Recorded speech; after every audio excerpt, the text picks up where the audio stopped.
Mahigit 150 tao ang nasawi sa isang malakas na flash flood sa border ng Nepal at Tibet, matapos gumuho ang malaking tipak ng putik at bato sa isang ilog. Ayon sa mga otoridad, 79 na labi na ang nakuha sa Nepal habang daang-daan pa ang nawawala, kabilang ang mahigit 340 foreign travelers.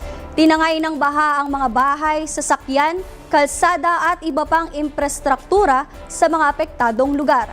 Ilan sa mga nawawala ang mahigit 100 Indiano, 3 Amerikano at 12 British nationals. 8 South Koreans na nagtatrabaho sa isang hydropower plant ang hinahanap din.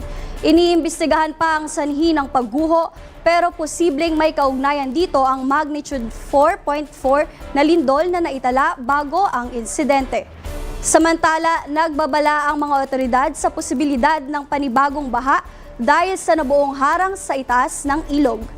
Patuloy ang search and rescue operation sa mga apektadong lugar.